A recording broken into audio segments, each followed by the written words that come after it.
That was one of the big cases, the petitioner, the litigant in one of those big cases that you heard at this point. I'm also being joined by Mahesh Zagade, who's a former commissioner for Maharashtra FDA. Kasturi Shankar, who's an actor, Dr. Jyotsna, who's a pediatrician, and Rekha Agrawal, who's a consumer rights lawyer. Thank you very much, all four of you, for joining us.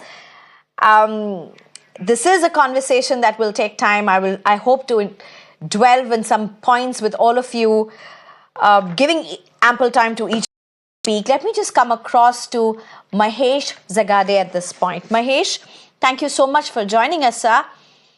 My first question to you: you were the FDA commissioner in Maharashtra when the first case in India against Johnson & Johnson seemed to have come out in the open. What was it that you found wrong? Do you see any connect with what's coming out in the open over the last few years to what you found in Maharashtra, or were the concerns totally different? Me here, and let me tell you one thing. There was a complaint against Johnson & Johnson for use of ethylene oxide, a carcinogenic chemical that was used to sterilize the powder. Sterilization is required because talcum powder is very porous and it is prone to have a lot of microbial load, bacteria and other microbials. So it requires thorough sterilization. In one of those batches or few batches, they could not sterilize with the normal process of steam sterilization. So they outsourced the sterilization to another company, and where that company used ethylene oxide, which was not standard. In fact, they should have taken permission or informed FDA at that time as per the regulations, but they did not do it. Or alternatively, they could have discarded this particular batch or batches and save the consumers. Now there is when they sold these batches in the market, that means they expose people, consumers, especially children, because this is called baby powder, exposed to the carcinogenic substances. So when the complaint came in 2007, FDA did not do anything. When I joined FDA in 2011, I was going through the complaints against all the complaints, and I found that this particular complaint was not paid any attention. And I was told by officers that, okay, such complaints keep on coming. But I was not satisfied. So we investigated and we found that many wrongs were being done. And the company being $100 billion company, nobody wanted to touch it. But I now pursued this matter. We got investigated by appointing a new team. And we found that there was truth in the complaint. And about 60,000 such bottles or packets were sold in the market, which was sterilized with ethylene oxide. And that exposed the consumers to the carcinogenic substance. So we showed them, we asked their response for this. They said, okay, these things keep on happening. Their response was not very proper. So we suspended, we canceled their license permanently.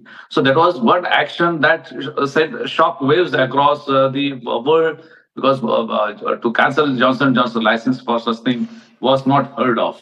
But since they were playing with the lives of the people, exposing them to the carcinogenic substances, so we thought Mr. that Mahesh, Mr. Mahesh, one thing that I need to ask you, Mr. Mahesh, the license were cancelled, but the case went on to the court, and from what I believe, the court allowed them to continue with their manufacture, to start with their manufacture again. Could you explain what really unfolded in the court then?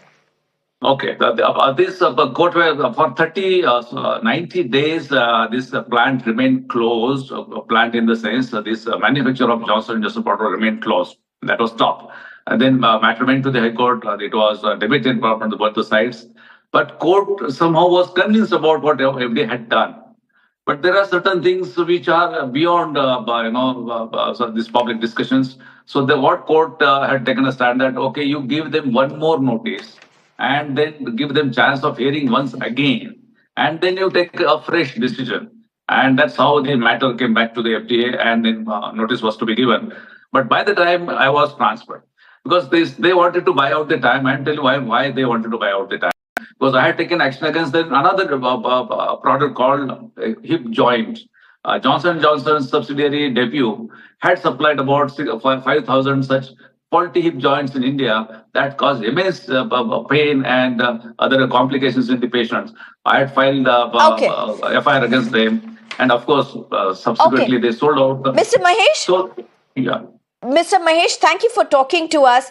Mr. Mahesh, there's also one more thing that I want to ask you, and because you have been a former FDA commissioner, there's no one better than to get through to you and ask you. You know, there've been so many cases that have come up over the last few months, whether it be about the masalas, the spices that we are consuming, whether it be the differential treatment when it comes to Cerelac, that's the baby food that is being used, whether it comes to the practice of sugar being used in health drinks beyond what is otherwise disclosed or otherwise considered as healthy threshold, to even talcum powder. There seems to be, on one hand, there seems to be some movement going, at least this is coming out to the fore. But is there concerns about what really is the standard in India? Because look at what's happening abroad vis-a-vis Johnson & Johnson. The number of cases, over 54,000 cases in US alone for that matter. But look at what's happening in India. Of course, it's an emotive issue. You have a lot of emotions associated in India. But where are the cases? Where are the facts? Where's the data? How can it be only in one country and not in the other country? I mean, so what's wrong? Is it something wrong with Indian standards, Indian laws, Indian enforcement, or is it just something larger? Let me tell you one thing, that we have one of the best standards that are internationally compliant with many developed countries, and we cannot be saying that our standards or rules or regulations are weak and we cannot do anything. The 2006 Law of Food and Safety and the Cosmetic and Drugs Act of 1940 are like brought to the currency of time, and they are one of the best laws in the world. So we cannot really speak about the weaknesses of the law. Now the problem comes about the malady that afflicts the Indian regulator is that they are very weak in implementation.